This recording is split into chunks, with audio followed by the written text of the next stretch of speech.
Bom dia, boa tarde ou boa noite, dependendo do horário que você estiver nessa live. Estou brindando a você com este copo de água para brindar a vida, brindar a felicidade e brindar a live de número 191, neste dia 30 de janeiro. O mês passou rápido, passou se escafedendo e do jeito também vai passar o ano, tá? Esse ano não tem Copa do Mundo, não tem eleição, não tem nada, então fique ligado. Vem o Carnaval, dia 17 e dia 22. Aí depois vem a Semana Santa, aí depois vem as festas juninas, e aí acabou o ano, tá? Então fique esperto. Estamos começando mais uma edição do Professor Passou Perigo, dizendo sempre que o dia hoje, a hora e agora, o momento é já. Não deixa o meio que você pode fazer hoje, sabe por quê? Pode não haver amanhã. Um oferecimento especialíssimo da Prefeitura Municipal de Rio Branco, que esse ano está doando todos os uniformes para as crianças da Rede Municipal de Ensino. E também meu amigo Iê, do Pimenta Iê e do Açafrão Iê. O açafrão natural e a pimenta natural. O açafrão tem a venda no Araújo do Tangará, Araújo do Aviário, no Araújo do Zaraparense. Sabe por que eu sei? Que sou eu que faço a entrega. Liga lá, 992-422286. E hoje, então agora vamos encurtar no final de semana passada, nós vivemos aqui um momento muito alegre, em que nós fizemos o 13º Festival Acreano de Vídeo, fizemos a cobertura e tivemos a oportunidade de assistir documentários incríveis que eu nem imaginava que pessoas que eu conhecia, que eram cineastas, como é o caso do meu amigo da Beto, eu já sabia, meu amigo Alberão Moraes. Alberão Moraes se destacou como um cineasta, produzindo o filme O Pequeno Tigre. Teve também, sabe o quê? Teve, deixa eu ver aqui, Herói do Asfalto, Rodoviária de Rio Branco, Comunidade Rondipuim, teve muita coisa bacana. E isso aconteceu graças ao financiamento do Fundo de Cultura Municipal, da Fundação Garibaldi Brasil, a ASACINE, Associação Acreana de Cinema, que é presidida por um cidadão que você vai conhecer daqui a pouco, e tem como diretor-presidente em emérito, que é o Adalberto Queiroz. E começou a fazer filme na década de 70, usando um Super 8. Você não sabe nem o que é isso, você vai saber daqui a pouco. E para conversar com a gente hoje, mais uma vez, ele vem. Quando ele vem, ele tem uma boa entrevista, ele tem uma boa retórica, ele é jornalista, ele trabalha com animação, já lançou livros e o que é mais interessante, é imortal, faz parte da Academia Canirense. Ao meu lado, Enilson Amorim, companheiro, chegue, cadê um bom dia, boa tarde, boa noite para a galera. Sente-se ao meu lado, que é mais um prazer e uma honra entrevistar essa figura tão importante da cultura do estado do Acre e também do Brasil, né? Porque eu tenho certeza que o seu material já rodou o Brasil e internacionalmente também. Muito bom dia, muito boa tarde, muito boa noite. Fique à vontade. Bom, primeiramente eu quero agradecer a oportunidade de estar aqui, né, no programa Profissão Perigo. A edição de número 191. A edição 191. 191. Isso. E aproveitar a oportunidade para parabenizar, né, o Jorge Brau por essa iniciativa de estar, né, entrevistando aí os artistas, os políticos, fazedores de cultura, as pessoas em geral, né? Eu percebi que o programa aqui, Profissão Perigo, abre as portas para muita gente de uma forma, geral. Então, como você falou, nós tivemos a realização do 13º Festival Acreano de Vídeo. Trata-se de um projeto financiado pelo Fundo Municipal de Cultura, através da Fundação Garibaldi Brasil, né? Sobre a gerência aí, sobre a organização da Prefeitura Municipal de Rio Branco. E a realização é da Associação Acreana de Cinema, a ASACINE. Nós tivemos também alguns parceiros, né? Dentre eles o Instituto Federal do Acre, IFAC, a Academia Acreana de Letras e a Fundação Elis Mansur, que cedeu ali a Filmoteca da Biblioteca Pública para que a ASACINE, juntamente com a FGB, pudesse realizar o 13º Festival Acreano de Vídeo. E a ASACINE, ela é uma continuação da ECAJ, segundo o Adalberto Queiroz, não é? ECAJA, pois é, né? Então é uma coisa bacana. Eu consegui gravar, aliás, transmitir a palestra do Adalberto. A sua, infelizmente, por problemas, eu não consegui filmar. Mas o que continha a tua? Porque a do Adalberto foi muito assim, focada na questão histórica, né? E você, como é um técnico disso, eu já vou começar logo com a caixa de ferramenta aberta. Super 8 e hoje em dia as vantagens e as desvantagens. O que era mais romântico? Eu sou da época, eu revelei fotos usando a química. Então você via a imagem vindo, talvez alguma pessoa, não, mas não é, sempre foi digital não. Teve o papel, o filme, uma sala escura, abria a luz, queimava tudo, né? As vantagens e as desvantagens do Super 8 e hoje essas novas tecnologias. Nós vamos aqui falando através do celular, para o mundo inteiro. Né? Faça uma comparação sobre isso. Bom, é uma coisa que eu acho, primeiramente, que os cineastas como Adalberto, como Tony Van, como o Teixeirinha do Acre, né, que era o João Batista Marques de Assunção, conhecido Teixeirinha do Acre, eles viveram numa época, nos anos 70, onde as ferramentas tecnológicas elas eram, com relação às ferramentas de hoje, muito rústicas. Limitadas, né? E bem limitadas. Então, eu considero essa galera dos anos 70 e até os anos 80 como uma galera muito destemida na questão de fazer cinema. Faca na caveira, né? Pra cima. Era. Primeiro que eles não tinham recursos financeiros para produzir seus Não tinha edital de cultura ainda, né? Não existia edital de cultura. Então eles faziam na raça, pela vontade de produzir. Esse é o primeiro ponto que a gente devemos salientar. O segundo ponto eram os equipamentos, né? Que primeiramente eles tinham que fazer as imagens, produzir as imagens. Claro, os atores eles iam falando, normalmente o roteiro, né? No segundo momento eles tinham que dublar, fazer gravar exatamente, para fazer as chamadas sincronizações de vozes, né? Sincronizar as vozes. E depois mandava-se para fora, o exterior, né? E para fazer justamente essa junção. Revelar o filme e colar o áudio para mandar para cá. Então era um processo, digamos assim, bem rústico, demorado. Né? Demorado, e você tinha que ter assim muitas habilidades, né? Para estar fazendo esse tipo de trabalho. E os atores tinham que ser muito bons, porque era o roteiro e não dava para improvisar. Não. Se improvisasse, saía do roteiro e complicava tudo, né? Não dava para improvisar. Então, eles merecem hoje, na atualidade, todas as honrarias e todos os méritos. Essas figuras elas não devem ser esquecidas. Nunca. Elas são verdadeiros artefatos da história, da patrimônios históricos. Patrimônios históricos do nosso cinema, e eu espero que o Estado ele continue de uma forma direta ou indiretamente valorizando ainda mais esses três grandes, que eu considero os três grandes pilares do cinema criano, que é o Adalberto, o Tony Van e o Teixeirinha do Acre, que nos deixou há 2 anos atrás. Pois é, inclusive até uma dica para o governador Gladys, ou para algum assessor que estiver assistindo, para que nesses museus, ele vai agora inaugurar o museu ali da, olha aí, ó, canequinha do Pimenta tá vendo?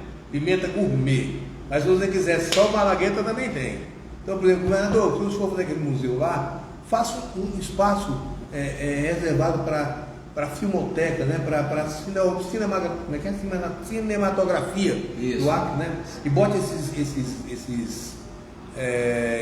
vídeos para que a nossa, esses filmes, porque inclusive me parece que foi feito um projeto também pelo Adalberto de digitalização desse material. Porque depois do Super veio o VHS e o Super VHS. Depois do né? O Matic e o Beta, e depois foi que veio o digital, né? Eu trabalhei com isso depois que eu me lembro desse negócio. Aí esse projeto também já existem quantas obras que estão digitalizadas já no processo de, através de editais de cultura, preservou isso de forma bastante contundente, né? Sim, o Adalberto fez um projeto, né, que pegou esse material, Cozinha, Rainha do Sertão, Fracassou Meu Casamento. Fracassou Meu Casamento, também conhecido como divórcio, né? Que é divórcio. Inclusive, você lembra da palestra que o Adalberto fez? Ele citou esse momento em que o Fracassou Meu Casamento, na medida em que ele foi exibido em Brasileia, quando eles estavam retornando, era no período da ditadura militar, né, que o filme foi preso, e aí o Teixeirinha chegou a se exaltar, e aí também foi preso. Preso também, trampeado a grade. E aí o Adalberto teve que ir até Brasília, né, lutou bastante para conseguir esse filme, Super 8. Né? Agora, sabe por que ele foi preso, que esse filme foi preso? Que não tinha a certidão de qualificação de faixa etária. Como todos os filmes têm, 18, 16, né? Hoje em dia de 10 já tem sacanagem, imagina naquela época, né? Então quer dizer, imagina só, os caras vão lá, aí ainda bem que naquela época tinha o Dantinha, né, que ele citou, o governador que era afeto às questões cinematográficas e conseguiu resolver, graças a Deus. Mas é isso que o Adalberto foi muito esperto.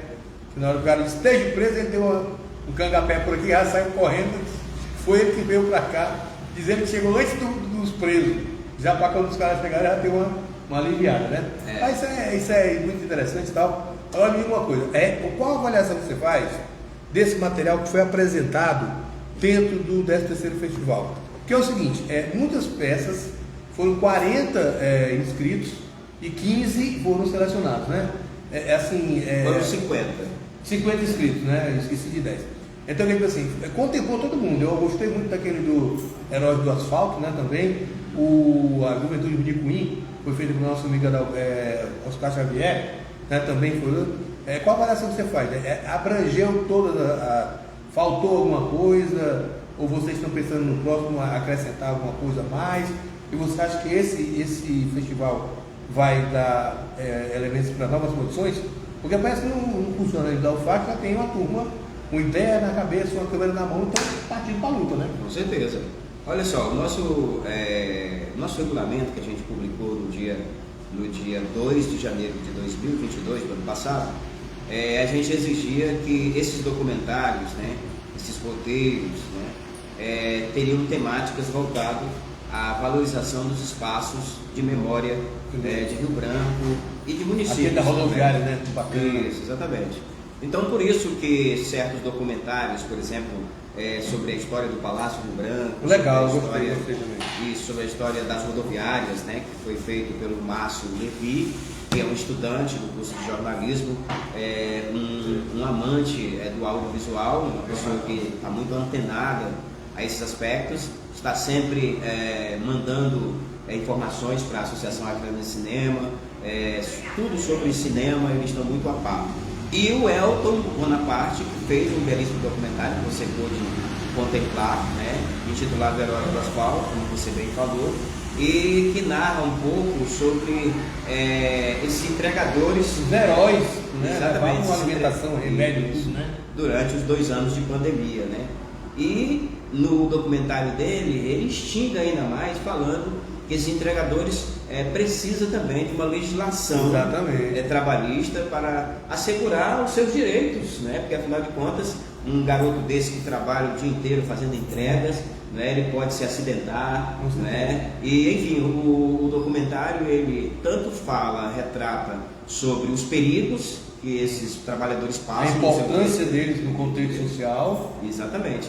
E fala inclusive sobre as mulheres, né? Pois é. As mulheres que também trabalham como entregadoras e tudo. Então foi um documentário extraordinário, além de outros maravilhosos que nós tivemos. Aquele da Juventude do Nicoim também, achei muito legal. Sim, agora você vê, Oscar Xavier. Esse documentário dos mototaxistas, ele invoca algumas coisas, porque é o seguinte, a gente tem hoje em dia, eu não lembro, antes da pandemia, eu só me lembro do entregador de pizza e do entregador da farmácia, né? Eu só me lembro desses dois. Aí depois os caras começaram a fazer entregar compra de mercado, entregar remédio e tal. Então, do ano para outro, passei 2.000 pessoas com a sua motocicleta lá e foram prestar o serviço. Que se não é prestado, deve morrer de fome. O cara não podia sair de casa. Contaminação geral, né? Então eles foram. A palavra para eles é o seguinte: eles foram imprescindíveis. E agora precisa ser respeitado com relação a isso. Tá, e um festival estudantil de vídeo, festival universitário de vídeo. A Asa Cine está pensando nisso, porque de repente são momentos e são situações que a gente tem que aproveitar esse surf do audiovisual para tentar já encaixar isso aí. O novo governo, apesar de ser o governador Gladson, né? Agora nós somos da Fundação Ilhas do Sul, o nosso Minoro, Kim Para, que é um homem de academia, um homem de UFAC, que tem um curso de jornalismo, tem um curso de música, tudo de assim dizer. Tem esse pensamento, e como é que a Asacine se relaciona com as outras associações de cinema do Brasil e dos outros estados? Tem esse intercâmbio? Sempre existiu, né? A Asacine sempre foi aberto a todas as instituições e todos os segmentos ligados ao audiovisual. É uma instituição da sociedade, representativa, que representa o audiovisual no estado do Acre. Agora, provavelmente quinta-feira, a Academia Acreana de Letras, e eu estarei indo junto com o encontro com o professor Midouro, né, juntamente com o Adalberto. Nesse momento eu não sei, porque quem fez a agenda foi o Adalberto. Me diga que eu vou estar lá. Isso. E aí a gente vai ter esse primeiro encontro com ele, né, para a gente falar um pouco sobre a literatura, porque a reunião é da Academia Acreana de Letras, e a gente está indo também para aproveitar a ocasião para marcar um encontro para discutir sobre essas questões também do cinema, né, e dos editais voltados ao audiovisual. Sobre a questão que você fala sobre esta ideia de um festival estudantil, a Asacine já vem discutindo isso há muito tempo, né, já há 2 anos atrás, sobre essa possibilidade de a gente conseguir essa parceria, né, porque o festival ele não pode ser somente estudantil do ensino médio, mas pode ser estudantil das universidades, tanto universidades públicas como universidades estaduais como universidades federais, né, particulares também. Então, o nosso sonho é realizar esse festival, né, porque é um festival que com certeza vai descobrir esses talentos que ainda estão nas escolas, né, que ainda estão nas faculdades, que precisam ser aproveitadas, que foi a mesma coisa que a Asacine fez. Então, na proporção que nós abrimos o nosso edital para inscrição, com a ficha de inscrição, nós abrimos tanto para cineastas que já têm experiência, né, como novos cineastas que têm desejo de mostrar o seu trabalho. Exatamente. Então nós abrimos para todos esses segmentos, né, e procuramos sempre ter essa adversidade, né, de linguagem do audiovisual para apresentar para a sociedade, né. Um outro projeto que a gente já está há muito tempo amadurecendo ele, que teve o primeiro, o segundo e agora terá o terceiro, é o terceiro Festival Mulher, que provavelmente em março, né, no mês da mulher, vamos fazer de tudo para realizar aí no mês das mulheres, porque esse festival, ele é um festival específico. Tá legal aí, bebê? Tá assistindo bem? Já chegou a ver lá? Falando com a Irene aqui, que é a nossa madrinha, produtora, assessora, e tem esse riso maravilhoso. E a Asacine no interior. Ele sabe que a gente tem Cruzeiro do Sul, que é uma efervescência cultural muito grande, o Teatro dos Náuseos bombando todo final de semana. Tem produções de Cruzeiro do Sul, de Brasileia e tal. Vocês estão indo lá? Está ramificando? A Asacine já teve em Cruzeiro do Sul, né? Em 2015 foi feito vários documentários com cineastas que produziram cinema lá. O Alberande de lá, né? O Alberande de lá. E o Adalberto, inclusive, fez, na época que ele era o presidente da entidade, ele fez um festival chamado Festival Intermunicipal de Vídeos. Maravilha. Ele pegou toda a produção do audiovisual que a Asacine foi nesses municípios ministrar oficinas, e dessas oficinas surgiu documentários, ficções, curtas-metragens. Então surgiu inúmeros materiais extremamente interessantes, e aí ele trouxe para Rio Branco, tá certo? E fez aqui. Como eu identifico hoje, tem gente assistindo a gente, então como é que eu identifico hoje um produtor de vídeo? Como é que quais são as características de um cara que quer produzir um vídeo? Ele tem que ter muita ideia, ele tem que ter uma visão ampla, ele pode ter 60, pode ter 15 anos. Quais são as principais características de um bom produtor de vídeo? Não tem idade, não existe idade. Tem meninos aí de 15 anos produzindo coisas maravilhosas. O Ney Ricardo fez um vídeo com muitas crianças, muitos atores novos, né? Porque o que acontece? Com a internet, você pode está estudando com cursos gratuitamente sobre roteiros, cinema. Bacana. Tá certo? No YouTube existe vários tipos de aula, né?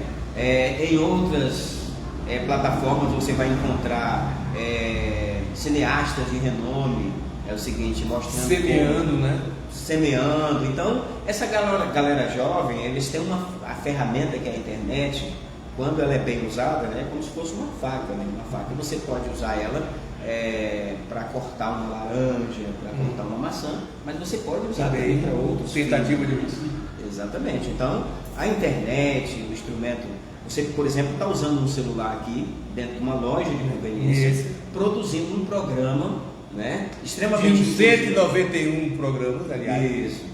Produzindo um programa que ele é inclusivo, participativo e democrático, porque aqui vem o professor, aqui vem o jornalista, vem o músico, né? O Alberto já esteve aqui, então você está usando a ferramenta para uma coisa boa, né? Agora você falou no roteiro. Quando nós trabalhávamos na FEM, no DEFIC, na Grande Fomento de Cultura, nós recebemos vários, eu cito sempre esse caso, porque é um caso que a gente pensou, era Mar Rosa, o homem e o mito. Pô, o Ney Ricardo comemorou, a gente comemorou e falou, cara, massa. Tipo assim, um documentário para falar de um cara, tipo assim, tem vários documentários sobre Lampião, dependente da opinião de cada um. A gente achou bem legal, cara, a gente pensou, pô, isso aí vai ser massa. Só que aí vem a comissão que julga e prepara os roteiros, né? Então quando a comissão avaliou o roteiro, ela viu que não era uma produção que exaltasse a história de como ele começou, como ele foi parado, que ele foi, era uma coisa, tipo assim, era um roteiro mesmo, ele estava incentivando a fomentação de novos marrosos, o que não era interesse da lei, né, de você fazer isso.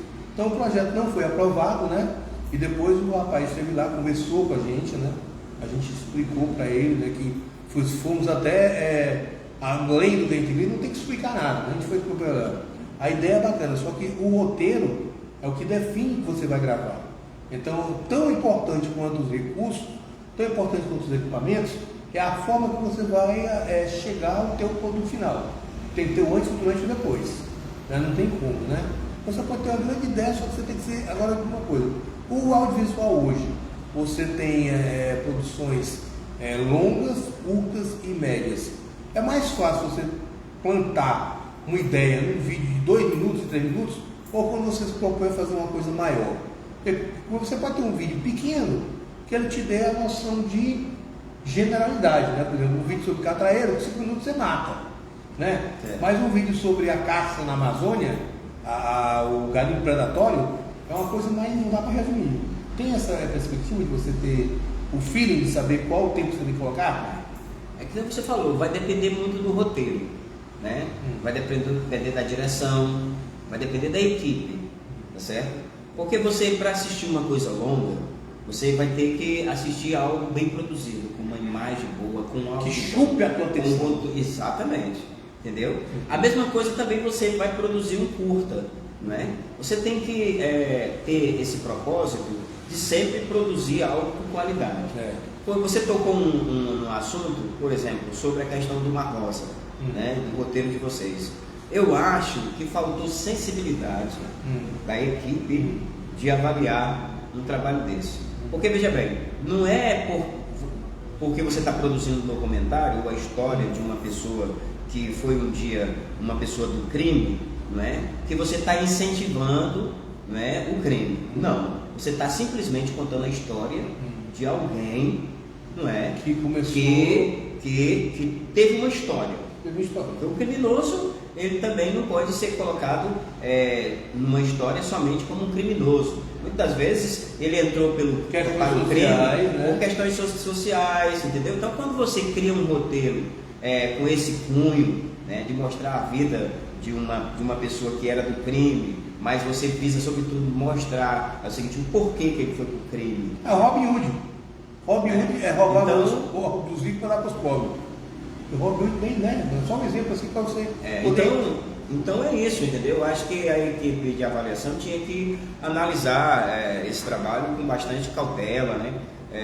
Porque eu posso narrar a história de um ex-presidente, de um governador, mas posso também narrar a história de alguém que era do crime, senão do pai não dá o real, né? Também tu contaria a história. Agora, fala assim, quando se prepara hoje, nós vivemos um momento... E não é por isso que você vai fazer apologia ao crime. Exatamente. Agora, por exemplo, nós vivemos um momento hoje, no ano passado, que eu comentei com o Adalberto, todos os cineastas do Acre se sentiram extremamente contemplados quando Noites Alienígenas ganhou um Kikito. O Adalberto me corrigiu e disse que não é o primeiro prêmio nacional. Nós já ganhamos um lá anteriormente com a Revolução Acreana. Revolução Acreana. Então o que acontece? Quando um vídeo desse chega lá, algumas bocas que não são umas bocas que não são muito interessantes, né? Que, não, só ganhou por causa da Gleice. Mas não foi por causa da Gleice. A Gleice fez parte do negócio, né? Não, Aí tu sabe como é que é esse pessoal. A maledicência do povo é um negócio cruel, né? Mas eu não vi o filme ainda, estou aguardando. Eles disseram que vai ter uma premiere dele aqui no Cine Teatro Recreio. Estão preparando, né? O rapaz está tentando ver se consegue fazer uma grande avant premiere, inclusive com a participação do Araújo, né? Quando você recebeu essa notícia, como que o Edmilson Amorim se sentiu sendo produtor? Todos os produtores do Acre se sentiu bastante feliz, não é? Isso aí, o Adalberto mais. Todo mundo se sentiu bastante feliz. E outra coisa, essa coisa de você vem pegar outra água aí, por favor, Nenê? Porque trouxe a atriz de fora. A Gleice é daqui, ela é acreana, não é? Ganhou o Big Brother. Inclusive, a 99% praticamente do elenco praticamente era daqui, né? Então, só o diretor, né? O Sérgio Cavalho era daqui, paulista. Mas isso não interessa, ele adotou o Acre como um lugar para produzir o Pachamama e etc e tal. Isso, exatamente, um festival grande. Nós tivemos também em 2015, o Adalberto teve no festival de Varginha, em Minas Gerais, não é?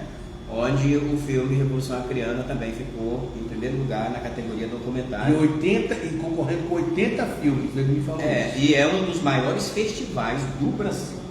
Tá? Não tem Kikito, mas também é bom. Maiores festivais do Brasil.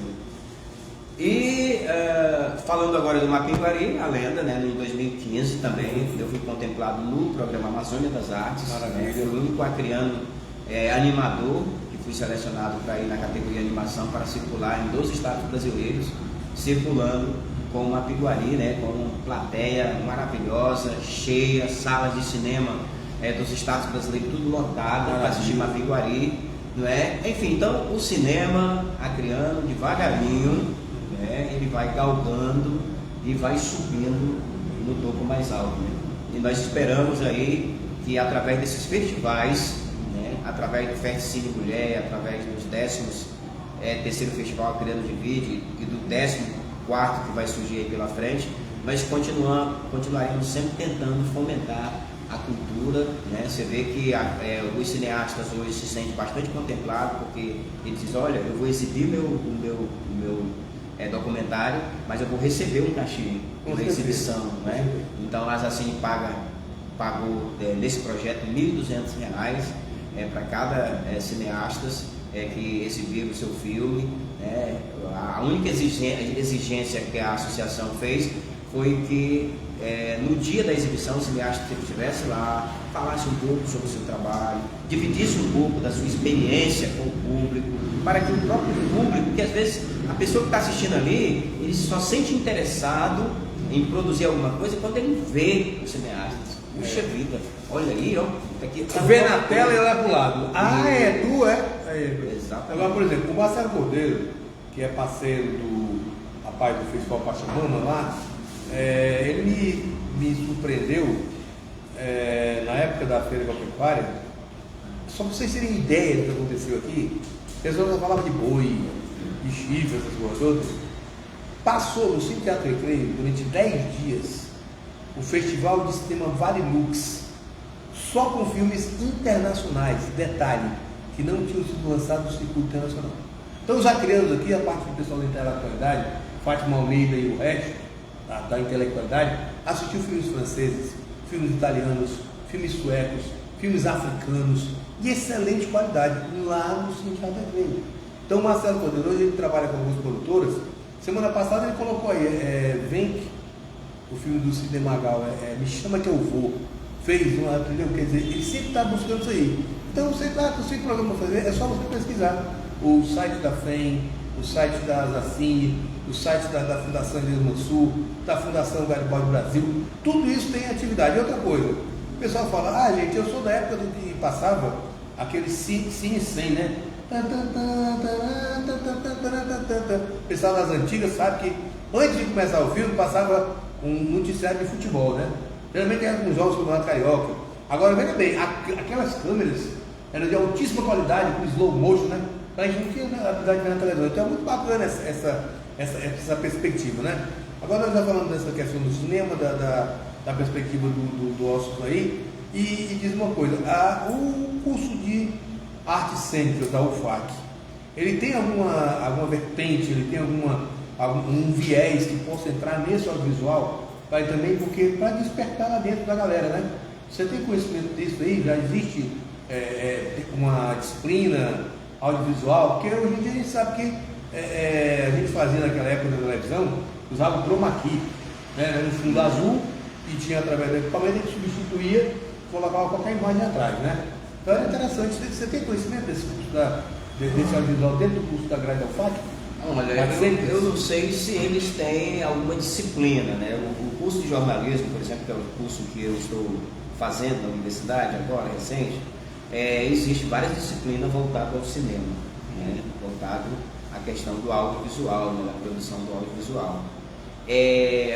Eu acho que o curso de arte cênica, ele é um curso de extrema importância. Por quê? Porque quando você fala em cinema, você também trabalha também com expressão facial, não é?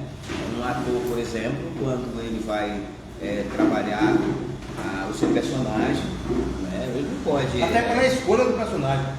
Eu participei da escolha daquele filme do Silvio Margarido, o cara que era assassino de seringueiro naquela época, e eu concorria a ser o cara, mas de uma hora para outra chegou gente aqui. Meu filho Luiz Henrique, senta aí, daqui a pouco a gente conversa. Não, vou ali, não. Ah, beleza, vou ficar aqui, um abraço. Aí pra te ver, a escolha de outra coisa. O cinema, ele não é só ator, ele tem um continuista, ele tem figurino, ele tem um cinegrafista, ele tem um editor, ele traz toda uma gama, né, de pessoas que trabalham, não é só eu vou ver o cinema, para acontecer aquilo lá, não tem gente rolando. É uma das áreas das artes mais caras que existe. Com certeza. Mais cara. E outras produções americanas aí, agora tem uma coisa. Eu não posso deixar de comentar isso com você. Tem certos efeitos especiais e tem também os defeitos especiais. Entendeu? Olha, para você, se você não prestou atenção, aquele vídeo do Michael Jackson custou $35 milhões. Um vídeo da música Thriller, não, Beat It.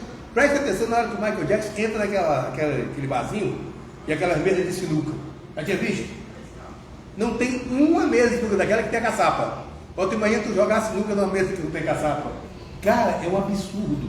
Eu tenho a impressão que quando eles viram aquilo, eles ficaram tão assim, aberto, talhado, a palavra, né, cearense, mas deixa assim mesmo. Ali o cenógrafo deu uma marcada legal. Você imagina uma mesa de sinuca lá e ele faz aqueles caqueados, ele bota o pé em cima da mesa. Tem hora que ele bota o pé assim, acho que é um palco daquela porra. E foi uma coisa que todo mundo viu, né, bicho? É uma coisa meio terrível, né, assim. E o continuista também não viu, né? O editor, quando foi ver, já tá pronto, deixa essa correndo. Aí vai ver que ninguém vai ver. E terminou sendo um meme que favoreceu a divulgação do vídeo, né? Tá, e aí para 2023, no Pleno da Fundação Lima Sul, você já falou, essa questão, nessa reunião pode-se haver a discussão de um aumento no nível de recurso. Nós estamos aplicando R$1 milhão já faz um tempo. Então a gente podia aumentar um pouquinho esse recurso, né? As fontes fornecedoras. E como é que vocês analisam esses editais que vêm de empresas? Itaú, Natura, Barza, isso também é uma coisa que ajuda? E aquela velha pergunta, lá existe o QI, ou quem passa lá tem que realmente ter pedigree? Olha, os editais, eu por exemplo, eu já tive vários projetos reprovados, né? As pessoas... Eles pelo menos explicam por quê? Eles dão explicação, né? Por exemplo, eu pedi os espelhos da nota, né? Porque você sabe que os projetos eles vão avaliando de acordo com os quesitos, né? Cada quesito tem uma nota. Então, eles mandam os espelhos, eles justificam tudo de alguma forma, não é? E eu acho o seguinte, já tive um projeto também reprovado pelo Banco da Amazônia, né? Pelo BASA, já tive também projetos aprovados, né? Pelo BASA. E enfim, os editais eles não se limitam somente aos editais da FEM ou da FGB, né, do Estado do Acre. Né? E agora, nós esperamos aí na nova gestão do novo governo federal, que esses editais eles digamos assim, se torne mais acessível. Margareth Menezes, o Lula acertou. Margareth Menezes, ela é de música, né? Porque tem algumas situações, por exemplo, quando eu até brinquei, não sei com quem foi, eu até brinquei, eu falei, diz uma coisa, Gilberto Gil e Fernanda Montenegro indicado para a Academia Brasileira de Letras, a BL, né? Cara, teve gente que contestou e foi para a rede social e não sei o quê, e porque Fernanda Montenegro, pô, ela tem mais de 17 livros escritos, né? Não são escritores, né? Só que, porra, ela não é outra coisa.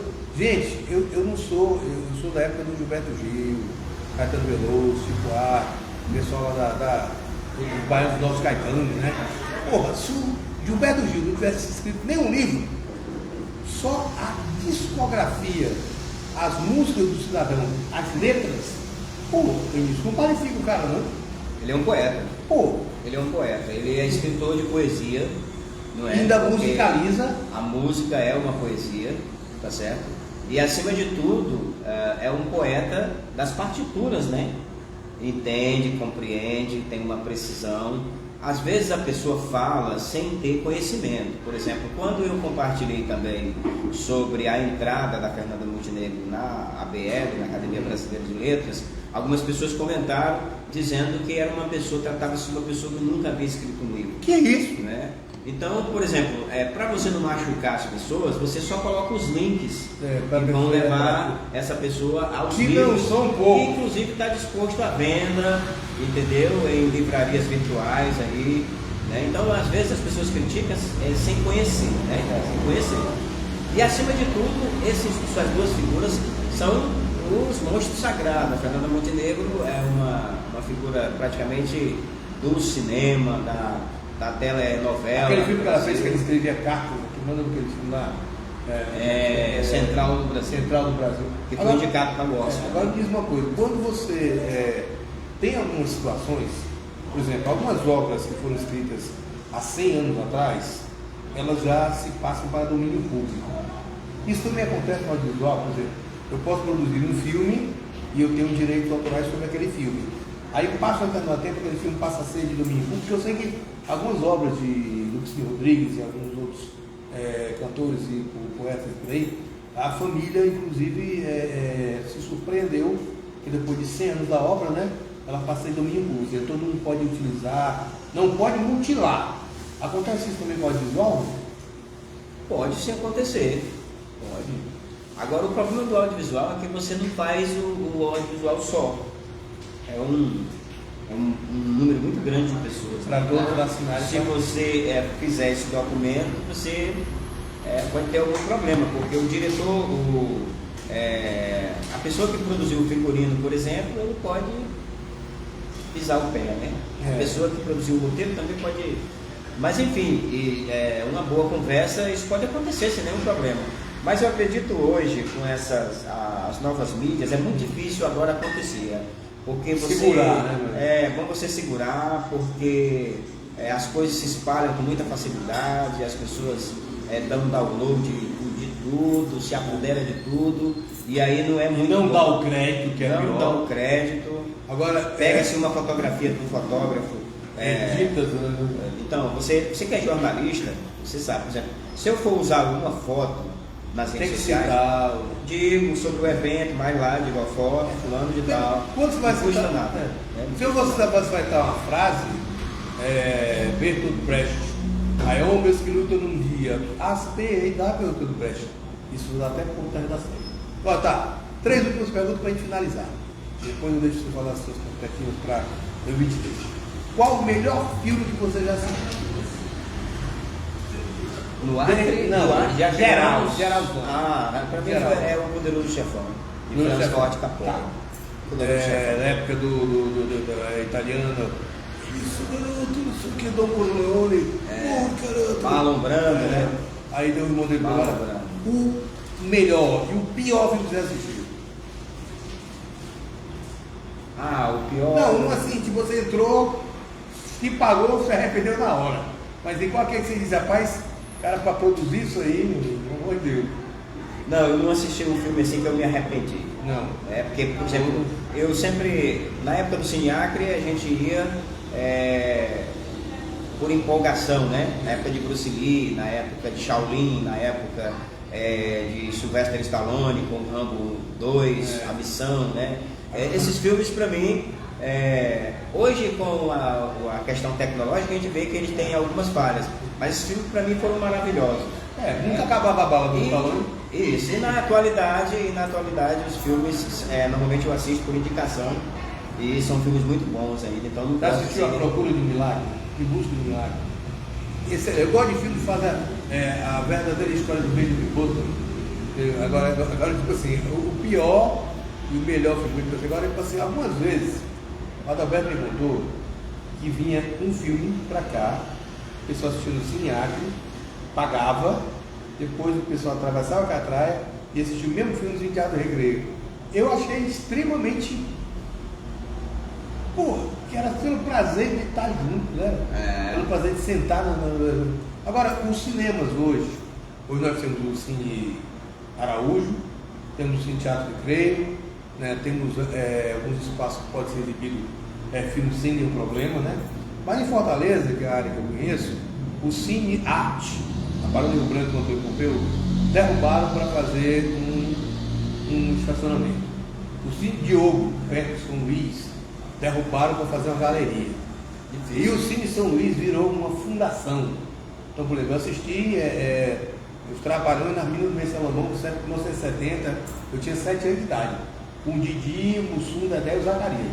Quer dizer, o pessoal não tem muito assim, cuidado com o cinema. Aquele lá na Cinelândia, né, que tem muitos casas de filmes ali, o pessoal acaba o cinema para fazer casa de show. Aqui mesmo não temos, o Cineacre hoje em dia está abandonado, né?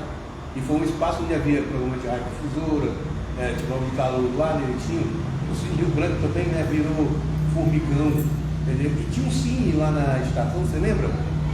Onde era o supermercado Uai, ali tinha um filme, ali tinha um cinema. Eu me lembro que uma vez eu cheguei aqui, fui assistir um filme lá, peguei um Lameira, olha como eu sou novinho, aquele ônibus azul, capota branca, banco vermelho, de acrílico, doía pra caramba.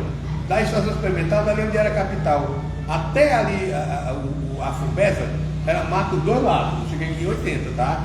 Cheguei em 80, tem 43 que eu tô aqui. Meu irmão, quando eu desci, reloginho, cordão, eu disse, eita, eu não vou fazer a feira. Quando eu voltou, eu entrei no meu irmão, eu sabia que era só filme de Kung Fu, né? Era só um negócio, mas lhe agradeço pela novela por você ter vindo, deixa o recado pra galera, dê informações assim sobre onde o pessoal te acha nas redes sociais. Aí vez que eu perguntei pra ele, eu disse assim, cara, todas as pessoas que estão aqui, a gente sempre pergunta, tá preparando alguém, tem uma referência para, por exemplo, o cara é luteranista, baseado no Lutero.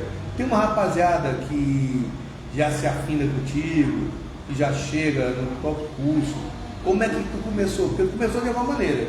E para responder, tu começaste com isso como e quando? Bom, eu comecei na época que eu tinha 5 anos, né? Então desenho, arte, e aí o cinema eu começo sem conhecer a galera do cinema, né? Porque eu começo a produzir um filme de animação chamado A Egípcia, a Mosquita da Floresta. E aí um dia, A Egípcia, a Mosquita da Floresta, é uma animação eu já vi que foi inclusive aprovado num projeto do BASA, Banco da Amazônia. E o roteiro é da Kellen Glace, e aí eu fiz uma adaptação para desenho animado. E aí, quando eu estava lançando na Asacine, foi no Sesc, era no dia da reunião da Asacine, foi quando eu encontro o Adalberto, né? E aí depois eu já conhecia ele, porque ele era um cineasta e tudo. E aí ele compra o filme, depois eu encontro ele ali na ladeira do Formigão, e ele mostra que tem comprado o filme, que tem gostado da animação, e pede para que ele use esse filme nos festivais. E aí eu libero tudo direitinho.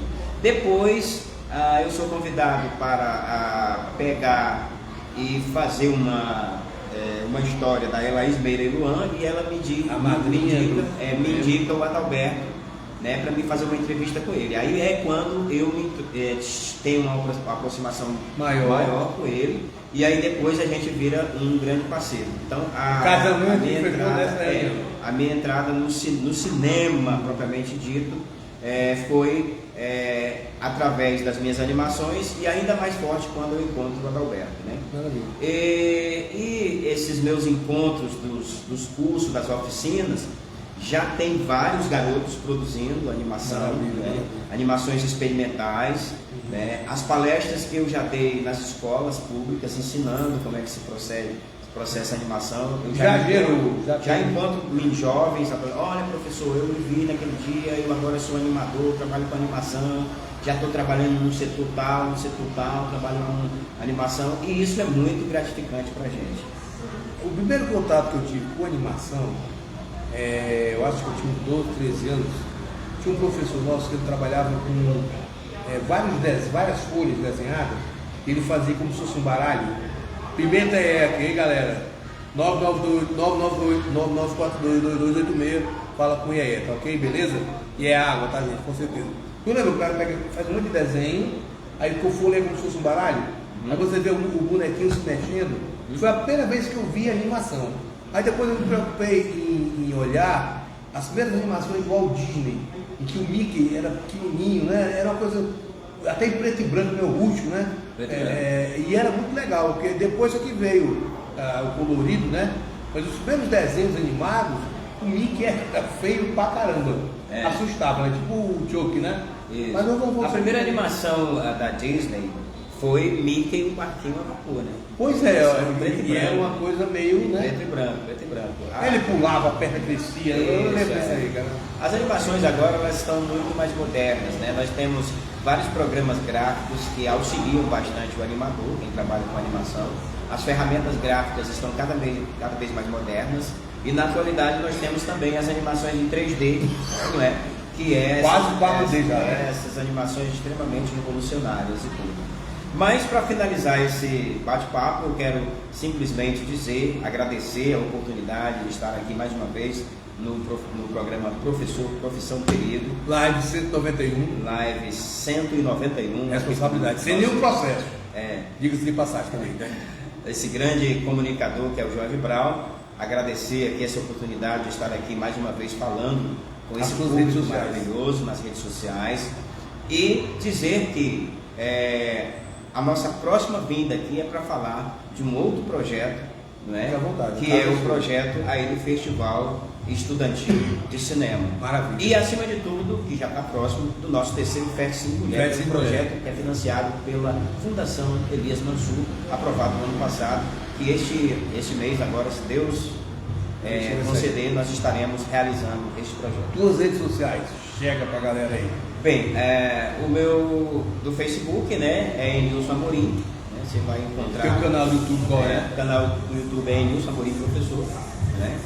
Não tem muita gente inscrita, né? Tem aí quase 400, mas eu não trabalho muito. 1 milhão, eu tenho 110 no meu, canal 400.